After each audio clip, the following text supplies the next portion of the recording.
Estamos de vuelta para comentarles La última ceniza. Es el título de una novela que profundiza en la violencia de género con una narración feminista, pero también con un componente importante de lo psicológico. Queremos hablar de esta obra y está con nosotros su autora y periodista Montserrat Martorell. Montserrat, gracias por venir al estudio de CNN. ¿Cómo te va? Muy bien, ¿y tú, Verónica? Gracias por invitarme. Bien, súper interesada en este libro que además, me van a perdonar los que son más fanáticos de la lectura, pero ya por tamaño es una invitación a leerlo. De repente hay unos libros que son extremadamente gordos y uno dice, me voy a demorar un año. Y la verdad es que desde solo mirarlo es una invitación a poder entrar en esto que se llama La última ceniza. Sin el afán de que tú cuentes todos los detalles, pero sí quiero pedirte que le cuentes a los televidentes de CNN por qué habría que leer este libro y a muy grandes rasgos de qué se trata. Bueno, La última ceniza es una novela que cuenta la historia de Conrado y Alfonsina, dos vecinos del edificio de Lastarria, un edificio cualquiera del centro de Santiago, y que no se conocen. En un momento ellos se encuentran y a partir de ese encuentro se producen un montón de emociones, de sensaciones. Ellos vienen cada uno con estas vidas separadas, pero cargando un pasado que los persigue, una infancia dolorosa. Vienen con muchas heridas. Y la narración va saltando en el tiempo, es una narración polifónica, una misma historia contada a través de 4 personajes y va rozando temáticas muy importantes para mí hoy día y que todos reconocemos, como la violencia de género, el aborto, la sexualidad, cómo vive, por ejemplo, una mujer hoy exitosa a los 25 años, la sexualidad, su libertad, lo que arrastra o no arrastra con esa libertad, las heridas que también tenemos. A mí me interesaba como profundizar en mujeres complejas. Y en ese sentido las mujeres tienen un rol muy importante dentro de la historia. Esto está lejos de ser una comedia, una novela romántica. Uno de partir escuchándote, uno dice Conrado, Alfonsino, uno podría pensar esto no es una novela romántica propiamente tal, es mucho más complejo y más profundo que eso. Muy complejo, el amor también está. Hay gente que ha leído la novela y me dice, para mí es una historia de amor.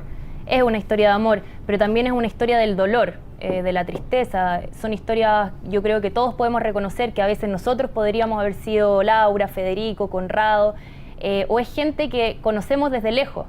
De repente tuvimos un hermano que era parecido a este personaje, o amigos, o la gente que nos cruzamos en un café, en una fiesta. Montserrat, ¿cómo se hace para escribir un libro que logre enganchar cuando hoy día estamos en un mundo donde la competencia en lo que nos distraemos es súper amplia? Ir a ver una buena película, el campo audiovisual hoy día está súper desarrollado, están las pantallas, están los celulares, hay un montón de competencia cuando uno quiere salirse un poco de su mundo habitual. ¿Cómo enganchar hoy día con un libro de estas características habiendo tanta competencia, insisto? Bueno, este es un libro que nació, como te conté antes, en mis clases en el máster de escritura creativa en la Universidad Complutense, mi trabajo final de máster, y de alguna manera yo creo que el enganche que tiene es precisamente esto, de dejarnos dando vueltas, ideas, temáticas que son parte del día a día. Vivimos en una sociedad tan mediatizada donde de repente lo que yo sé de ti es solo una parte tuya a través de las redes sociales y al mismo tiempo tenemos tanta información sobre las otras personas que a veces es tan poquito. Es como si fuéramos fragmentos de cualquier cosa o de muchas cosas. Entonces, en ese sentido, yo creo que la novela lo que tiene es que apuesta por hablar de una realidad que es la que todos conocemos. Las parejas, por ejemplo, que quieren estar juntas pero no pueden estar, es como el fracaso de un gran amor. Las parejas que pierden un hijo, por ejemplo, y cómo viven ese duelo. La mujer que es golpeada por el pololo. Mi protagonista es una mujer que desde afuera es muy inteligente, ella es socióloga, exitosa, tiene un pololo que también parece ejemplar, pero de la puerta de la casa para adentro el pololo le pega.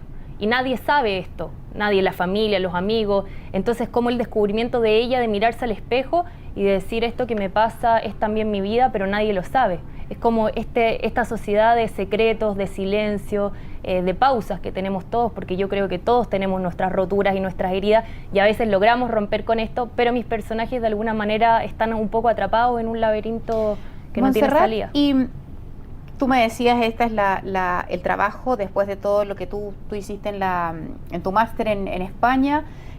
¿Eso te ha permitido también tener una mirada un poco más general, un poco más de la distancia de la literatura en Chile, de lo que se está haciendo, de los autores? Muchas veces uno escucha de ciertos autores que tienen reconocimientos y premios, pero tu impresión y tu primera aproximación de la literatura y cómo estamos en ese tema aquí en Chile. Yo creo que en Chile hoy día se están haciendo muchas cosas, que hay mucha gente joven haciendo cosas, pero a veces sí es un poco localista.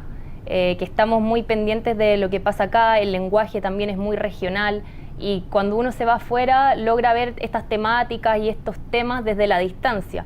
Y en ese sentido a mí España me dio eso, me dio como apertura, me dio preguntarme cosas en voz alta que acá me sabía respuestas por memoria, pero cuando me voy empiezo a reflexionar y darme cuenta y ver cómo funciona la sociedad, cómo somos nosotros. Creo que eso en general, siempre los viajes te abren eso y te dan una apertura mental y te hace conocer otras realidades. En Chile nos cuesta mucho hablar de nuestros dolores. Yo creo que caemos mucho en el secretismo. Afuera la gente todavía habla un poco más y yo tenía, por ejemplo, amigas en España que eran capaces de contarte que ellas habían abortado, por ejemplo, y el dolor que había significado eso. En Chile todavía estamos en una cosa que nos cuesta hablar de la homosexualidad, por ejemplo, gente que tiene un montón de preguntas, y en esta novela como que aborda ese tema, el descubrimiento, la identidad, quién soy, quién no soy. Soy, al parecer, una respuesta de lo que otros ven en mí. ¿Nos conocemos realmente? Pasa que esto está más bien pensado en un público, te da la percepción de más femenino, ¿o tú sientes que un lector hombre también puede enganchar con alguno de estos personajes, o no necesariamente con Alfonsina o con Conrado, con Laura? ¿Qué le pasa probablemente a un hombre que quiere leer esta novela? Yo creo que esta novela es tanto para hombres como mujeres. Gente que quiera reflexionar, quiera dudar. En el fondo esta novela no tiene respuesta, no tiene certeza. Lo que deja es un montón de preguntas al lector.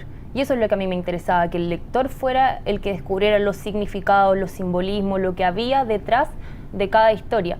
Y en ese sentido me interesa mucho que los hombres también lean esta novela y que miren de repente cómo funcionan nuestras relaciones a la distancia. Porque esta es una historia de relaciones, de vínculos emocionales, de matrimonios, de relaciones emocionales, y eso me interesaba abordarlo. ¿Qué te pasa cuando tú vuelcas tu trabajo, tu pasión probablemente en escribir esto, y estamos en un país donde la lectura en sí misma es algo que está todavía súper descuidado, donde recientes estudios hablaban que el 80% de la gente que lee no entiende lo que lee? Y hay que normalmente tratar de retroceder y volver a leer y concentrarse. Hay un tema hoy día con la lectura que se viene arrastrando hace mucho. Los niños en el colegio probablemente necesitan incentivarse mucho más. Yo tengo, no sé, sobrinos conocidos que cuando dicen, oye, ¿qué tengo que leer un libro? Y ponen una cara de lata gigante. ¿Cómo sientes tú que eso se puede revertir? Tú trabajando desde el mundo de los que fabrican esto y de los que están creando, versus aquellos que uno ve y que sienten que esto de leer es como un karma a veces. Yo creo que es un desafío y que de alguna manera tenemos que bajar la literatura al mundo.